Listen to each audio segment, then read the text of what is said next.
Hi guys, and welcome back to my channel, and welcome if you are new here. Today we're going to continue about shadow work. I talk about what shadow work is in the previous video, and in today's video I'm going to talk about how to do it in more detail. And this is how I personally do it in order to make it into a ritual for myself. So what do? I first set the space up. I like to place a yoga mat. Maybe you can have a pillow or two to sit on, or maybe a blanket.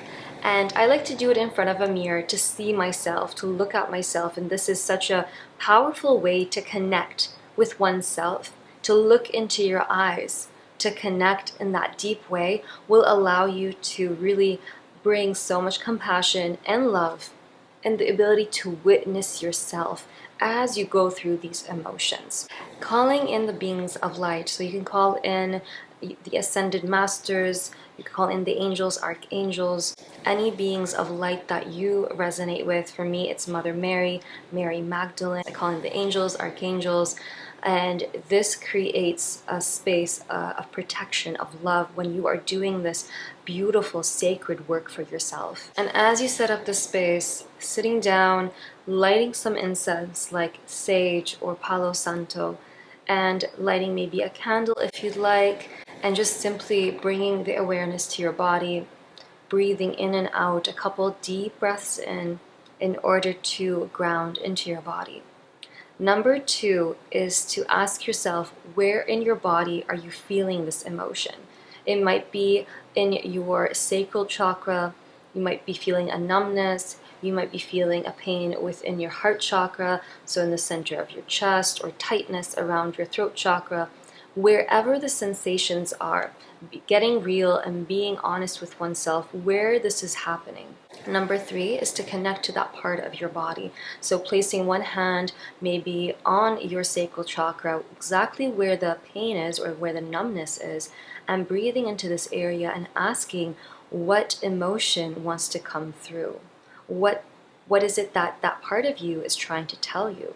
And having compassion as you do this work for yourself. And you can journal, so having a journal with you, journaling what emotions or stories are coming up, what beliefs about yourself, about the world is coming through. And then this is very crucial to actually identify these stories in order to rewrite the beliefs that are no longer serving your highest good. And then asking questions, what do I need to let go of? Who do I need to forgive? And sometimes it's about forgiving yourself, not maybe someone outside of you. And asking, who is taking from my energy? Who is draining me of my energy? What is the most loving for myself? What am I attaching to? What belief, what story, what place, what person? Number 4 or 5, allowing the emotions to flow through, and they may be already flowing through, maybe through tears or anger, just allowing yourself to shake. If it is anger, it is through movement, dancing, putting some music on, letting your body move to express your anger in a healthy way.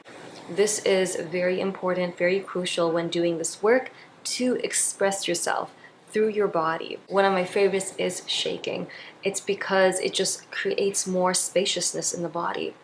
It allows for the movement of the energies in the body as well. And asking yourself, is this a limiting belief? Is this belief holding me back from stepping more into my truth, from stepping more into who I truly am, to express myself unapologetically? What am I afraid of? Number 6 is to write out what new belief that you'd like to attract, what new belief that you would like to replace what you let go of. For example, you were afraid of expressing yourself before. Writing down, it is safe for me to express myself. My self-expression is so welcome in this world.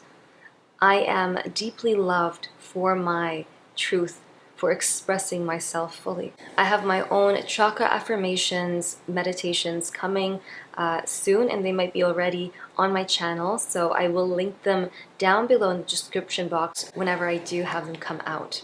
And thanking the beings of light for the love and the help doing this work. And you can call upon them anytime that you need this assistance. They are always here with you. You can call in your wise and well ancestors as well to help you with this work. So this is something that has really truly helped me doing shadow work. If you have any questions about shadow work or any other video recommendations that you would like for me to do, please comment them down in the comment section below. Like this video and subscribe to my channel. I look forward to seeing you very, very soon.